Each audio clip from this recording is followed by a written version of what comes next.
He's the host with the most, talking real estate from Georgian Bay, where dreams escalate with William Myles. He'll guide you straight to your perfect spot. No time to wait. Good day and welcome to the Georgian Bay Show.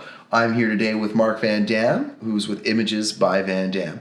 Mark, why don't you tell us a little bit about that? Thanks, William, for having me here, first of all. I've been in business since 1999. I shoot all types of photography, commercial, studio, magazine, real estate, Airbnb. What keeps me interested is every project is different, every client has different needs, and there's always a challenge. And I love rising to meet that challenge. And so you had mentioned magazines and what was the other thing? You said magazines and... Commercial. When you're doing that type of stuff, describe to us sort of the importance of your lighting and the quality of the photos. Like, why is that so important? Well, one of the things that I try to do is I speak to every client in detail about what they're looking for. So different projects have different requirements in terms of lighting. Some people are looking for something that's naturally lit, so it looks as natural as possible.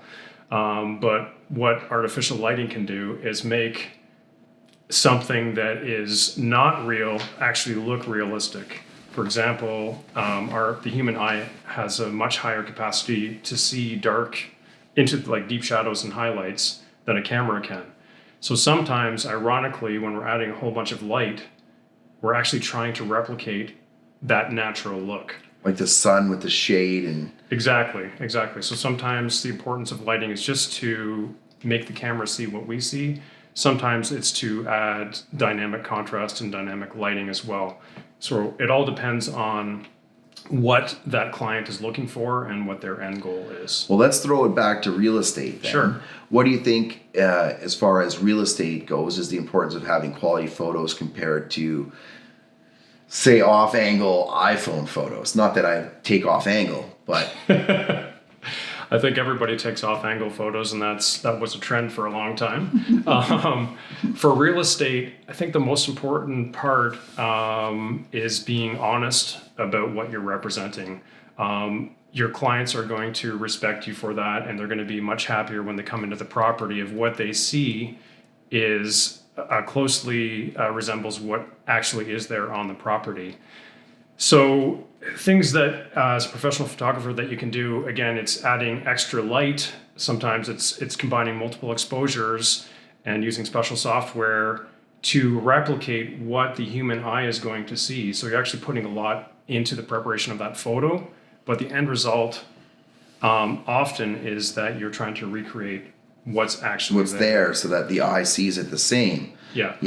I've always found that when I go to show a house with clients and the photos look absolutely amazing, the rooms look, enormous, and then you get there and the house looks different than it did in the photos. Yeah. You can almost feel when you get to the door and you're walking in the disappointment. Right.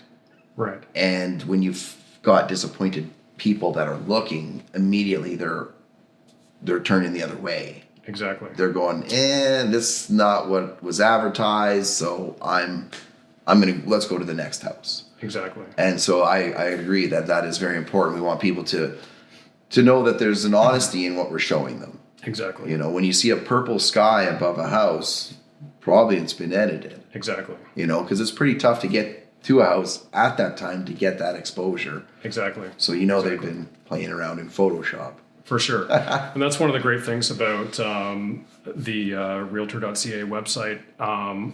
There is a section where, as a realtor, you can put a note if, for example, there has been any Photoshop manipulation by the photographer. You can note that so that the client is aware that this isn't how it's going to look all the time. It could be something as simple as, added a sunset to the main photo of the house, or it could be removing garbage cans or something in front of the house. But sometimes you can do that as a realtor and still add something extra to the photo, but still remain honest with your clients. Yeah, and I would agree with that. Like if you're filming or shooting today is cloudy. So Right. if we had to do photos today, you might put a little sun in on one of them. Exactly. Right? And maybe people didn't know this, but Pirates of the Caribbean was filmed at night. The whole movie was filmed at night.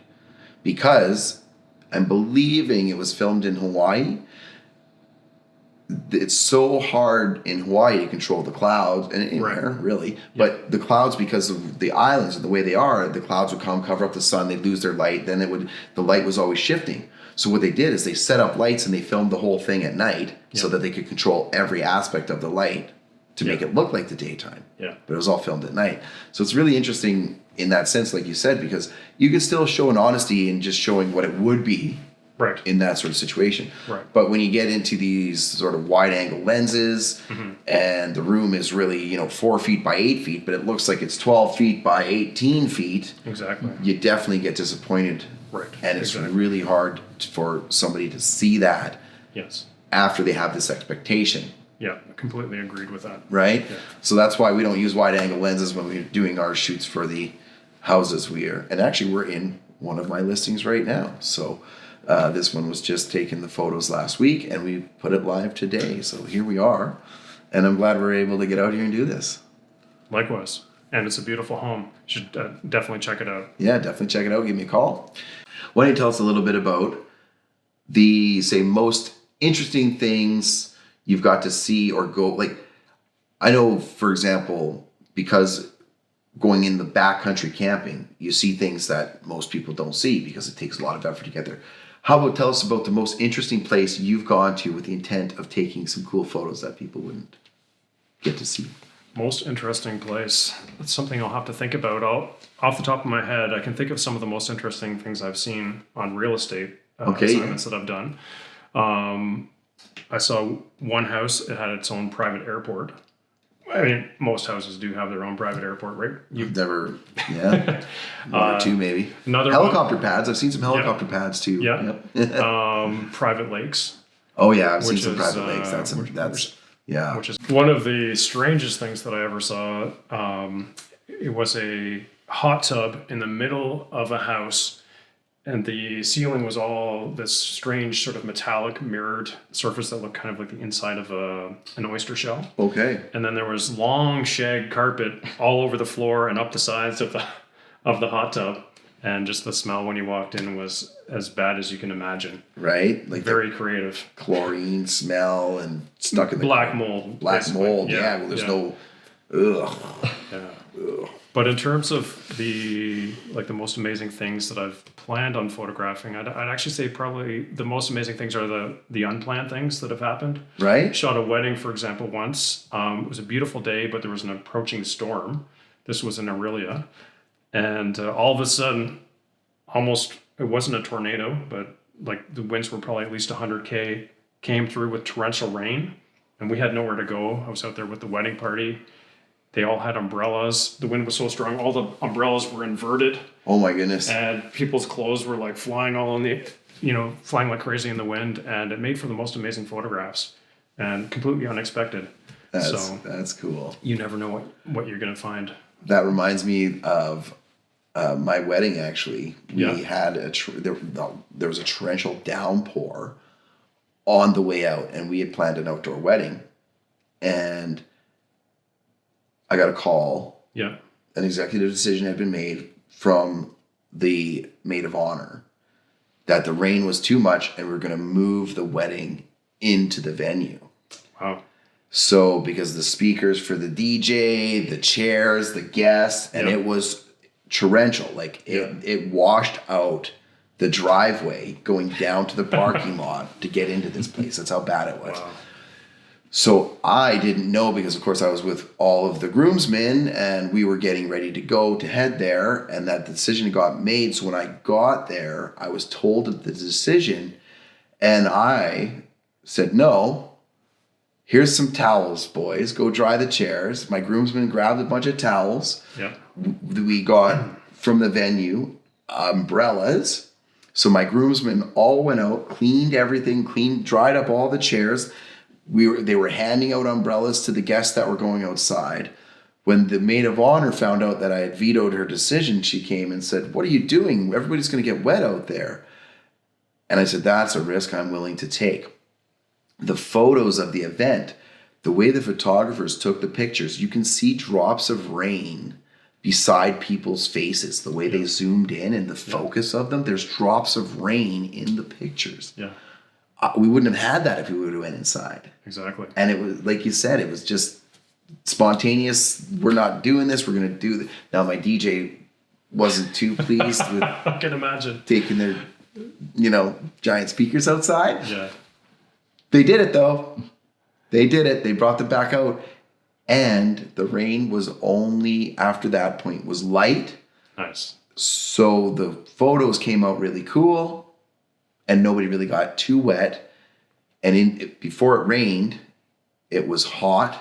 Yeah. When it rained, it was then hot and humid.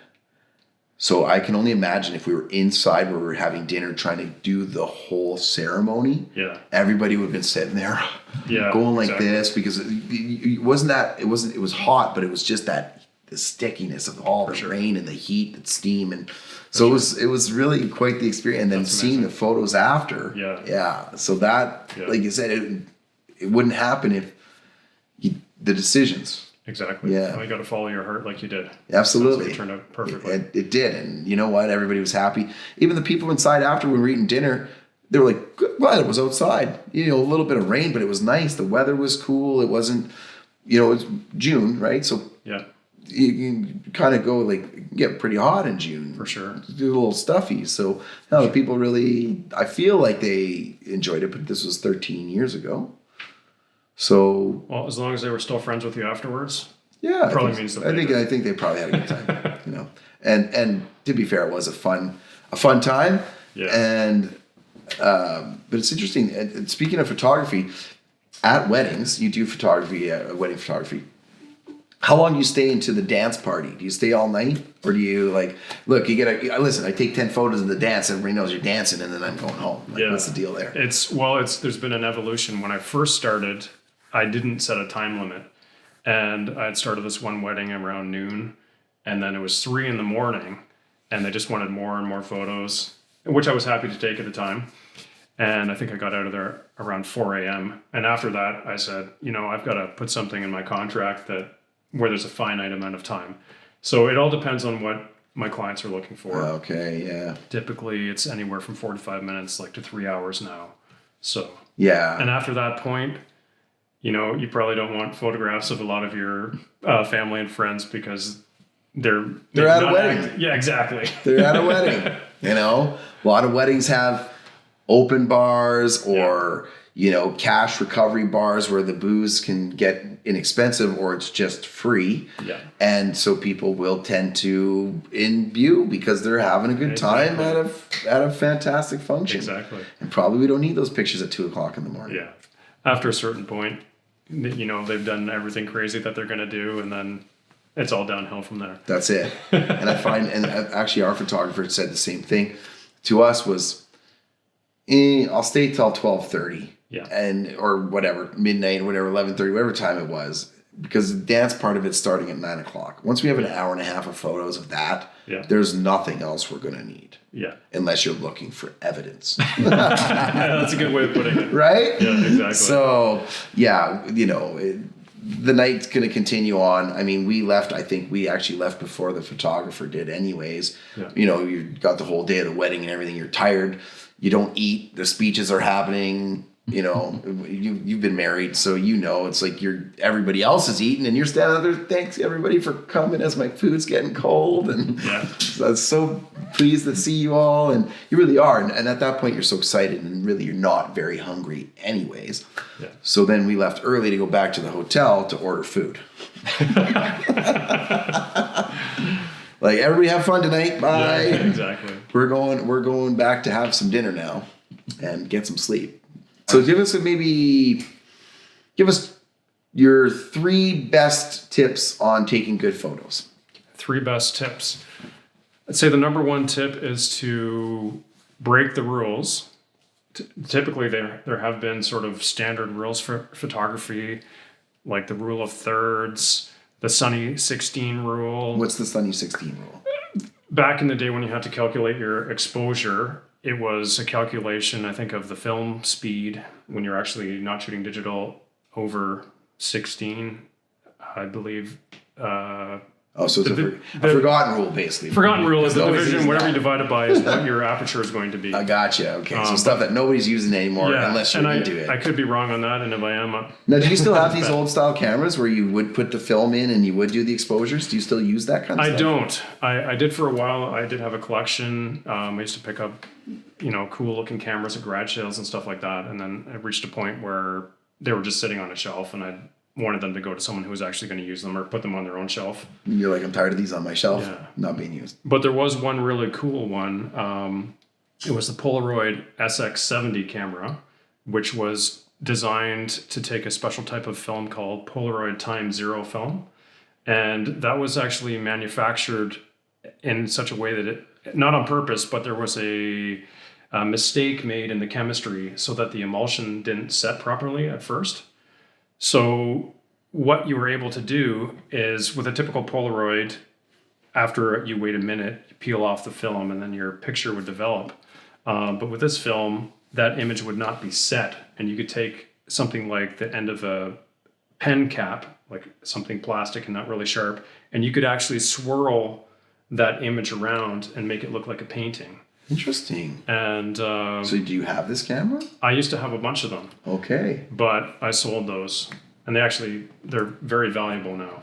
Right. But they still, as far as I know, they still make this particular film emulsion because it's so unique. Yeah, that's interesting. It's a lot of fun to use. Yeah, wouldn't it? Yeah. So the rule of 16. Okay, so the rule of thirds. I think we kind of all understand what that is. You got three things. You got the earth. The water and the sky, say, right? Right. So a third. Yeah. The photo should kind of. Yeah, exactly. You divide it into sections, like horizontally, or it could be vertically if it's in the other orientation. Yeah. But my philosophy is those rules are a good starting point. They can help you learn the basics of what people have done before, but there is no reason to always stick by those rules. Sometimes they work, but don't let yourself not take a picture if it's not going to conform to those standards. And my philosophy, like if I'm trying to teach somebody about, maybe how to take a better picture, is to try and think like a child. And I feel like in life, we have forgotten what it's like to really experience the world. We get so far removed with our jobs and our schedules that we forget how vibrant life was when we were young. And part of that came from, we were short and we were close to the ground. We had this like very up close perspective of everything, or we smelled everything. We would climb trees to get like a higher perspective. So it's a way of looking at the world again as if we were a child, seeing things for the first time in that unique way that we have somehow forgotten as adults. Yeah, it's so true. It's almost like it's programmed out of us as we go through childhood into adolescence, into young adulthood. It's this programming to, and it's unfortunate, have almost the curiosity taken away. It's like, oh, you've seen there. Has this been there? You've done that. Yeah. This is old. Like, I'm still like a kid when I go to Canada's Wonderland. Yeah. I love roller coasters. Yeah. I'll get on the roller coaster like it's my first time ever. I could have ridden this thing 10 times today and still enjoying it like it's my first ride. But you're right. A lot of what we do as we get older, it becomes like, oh, we've done this before. Exactly. Where, like you said, you're taking a picture somewhere else. Just because you took a picture over here, now you're taking a picture over there, and this picture's different. And if you can keep that young curiosity, the spark, the joy, or whatever it may be. Yeah. And that's the passion that comes with when you do it. And I think in any business you're in doing anything, you have to have passion for it. I agree. And even in real estate, I talk to a lot of different people. Realtors themselves go through every phase just like every other business. There'll be busy times, there's slow times, there's fast times where you don't know what's going on, but you're everywhere and things are happening. And there's times where you have a chance to plan and plot out and look at all the stuff you want to do. You have to keep that passion in it though, because there's really no amount of money you're going to make that's going to change how you feel. Exactly. And so if you don't feel passionate, chances are you're not going to want to keep doing it. Exactly. It doesn't matter what kind of money you can make. 100%. Right? 100%. Same thing, like you said, commercial, you're doing commercial magazines and stuff like that. If you're out there, you're like, oh, this is boring. Yeah. And you do, but that's the only jobs you can have for a while, or the only, you get a big contract and it's just doing this. You get excited about the big contract, but all of a sudden you're 3 weeks into shooting the same stuff over and over and over. Yeah. You're like, oh, why did I sign on to this for a month? Exactly. Yeah. Like the money's good, but Yeah. the passion fizzles, and then Yeah. you're not excited to do it. Yeah. But with every job, I find there is an angle that you can take to make it fresh. And that's how you can get that passion back again. That's so true. Yeah. Yeah, it's perspective. Yeah. Exactly. It really is the perspective that you take, and perspective is everything in any situation. And here, I heard this thing the other day, and I thought it was really interesting. We all think we all live in the same world, Right. right? Yeah. You and I were in the same place right now. We're talking, we're having a conversation, we're doing the podcast. But your world is actually different than my world. Because when I leave here, I'm going to do some real estate stuff. When you leave here, you're going to do some photography stuff. Yeah. Those are two separate things. And so when you think about that, with all the people that are on the planet, and people from the far-reaching ends of the earth, all over, have every single person, actually the three of us have different realities. Exactly. So then every single person has a different reality. So technically there could be, perspective-wise, 5 billion Earths, because everybody sees it differently. And I thought that was really an interesting perspective to have. I agree completely. And I think with real estate too, that's one of the things that I find really interesting. I had an experience selling a home about 20 years ago, and a realtor was interviewed to see if they'd be the best fit for selling the home by phone at first. And they said, I don't need to see your home. All the homes on that street, they're the same. I know exactly what it looks like.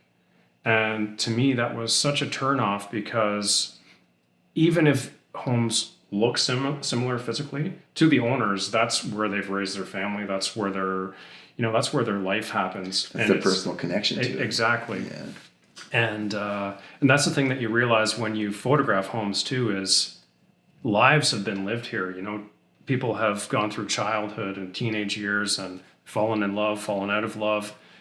Who knows what's happened in those homes, but inside those walls, there are so many stories, and you get a glimpse of that. And that is one thing that, keeps it really, really interesting for me. And I'm sure for yourself as a realtor, you are fueled by that as well. Absolutely. There's so many memories in houses. If these walls could talk, so they say, right? Yeah.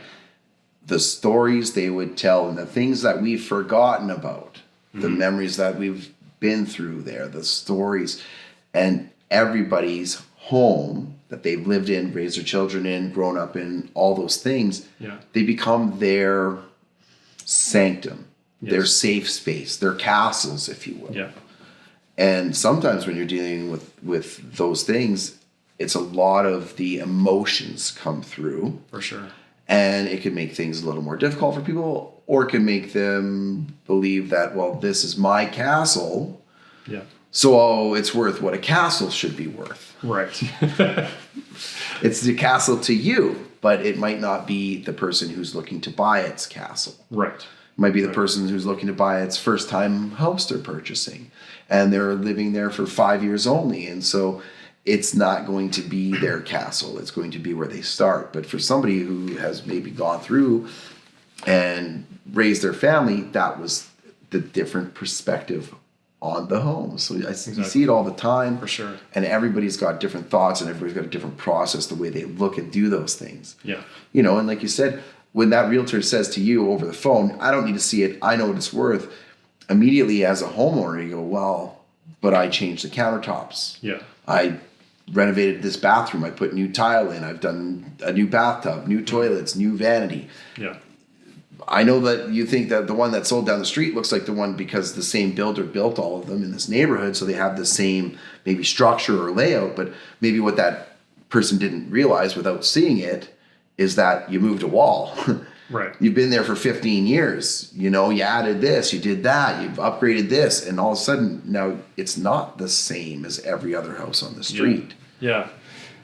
So true. And I remember growing up, for example, when you're talking about different worlds, my brother and I, we had sort of like an assigned seat at the dinner table, right? I faced the west side of the house, he faced the east side of the house, and his room happened to be on that side and mine was on the other side. And I've always thought, how different would our lives have been had we lived in the different rooms and just looked within the same house in the opposite direction. And I think that with homes too, you know, let's say that you have a neighborhood where the homes are similar, you know, there might be something outside the window that's appealing to that new prospective owner, or there might be A chair What in they the see front is- yard across the street. yeah, exactly. Like there's what they see is, as you were saying, is that potential, and it's different for everybody, It really is. and you never know who's going to be looking or what they're looking for. Yeah. So Well, that's what I find interesting about real estate as well. Today is different from yesterday, which is different from tomorrow. yeah, Unexpected things happen all the time in this business. true. You know, yesterday, one of my listings had no showings. Today, it's got 3. Okay, so that's pretty cool. So Yeah. that, and then who knows what could come from that. Yesterday, this where we are was not on the market. Today, it's on the market. exactly. So that's, I love that because it's always evolving. It's always changing. So it's fun in that sense. But you're right. Like, how different would things be with a different perspective? So I can't remember who the quote is from, but if you want to change the things you look at, then you need to change the way you look at things. Right? So if you can change, because perspective again. So if you change the way you're looking at things, the things you look at will change. And when you really put that into a perspective, you think about somebody who is a billionaire. The way they look at this world is way differently than somebody who maybe isn't in such a good position and are on the street due to circumstances or whatever it may be. 100%. So those two people live in entirely different worlds. Entirely different worlds. Yeah. And the person who doesn't have it all maybe can't even see how the person who has it all has it all. Whereas the person who has it all can't see why the person who doesn't have it doesn't just go and get it. Right. Because they understand that perspective of, like, you know, smart work, hard work, dedication, hustle, grind, things you have to do, you know, that people see like the tip of the iceberg, right? Oh, look at the success that person has gained. But what they don't see is all the other perseverance, determination, hurdles, skills, trials, tribulation, troubles, problems that they've solved in order to get to that success that's at the top of the iceberg, where the rest of the work is underneath the surface. Okay, so I want to thank everybody for joining us today, and I want to especially thank Mark Van Dam for coming out and being a part of the podcast. Thanks for having me, William. It was a lot of fun. Absolutely. So how would people find you? Social media? So social media, it's all the same name, Images by Van Dam, all one word. And is So- it Van Dam like Jean-Claude Van Damme? It's almost like Jean-Claude Van Damme. No one's ever asked me that before, by the way. First Probably time. never heard it ever, right? So Van Damme is just Vandam. So, So it's, there's, there's not that extra ME on the end. okay, so see, because if people are looking up images by Van Damme, all Yeah. of a sudden they're coming up with Jean-Claude doing the splits or roundhouses. Exactly. Right? And that's not even his real name. I didn't know if I knew that. Yeah. There you go. I did not see you researched it, eh? Kind of had to. Kind of had to. But the funny thing is nowadays kids, you say like, I say my last name is Van Damme. And then I have to say, have you heard of Jean-Claude Van Damme? Right. And they say, no, never heard of him. Go watch Hard Target and get back to me. Exactly. That's a classic. Exactly. So Images by Van Dam on all social medias, websites Images by Van Dam, and that's Vandam, not the extra. And thank you again for joining us. My pleasure, William. Thank you for having me. Absolutely. And as always, you can find me at Georgian Bay Live on all the socials, and the YouTube channel is the Georgian Bay Show. Thank you for joining. And if you're looking for some real estate services or any more tips or tricks, follow, like, share, give me a call. Be happy to talk to you. I'm always happy to help. He's the host with the most, talking real estate from Georgian Bay, where dreams escalate with William Myles. He'll guide you straight to your perfect spot.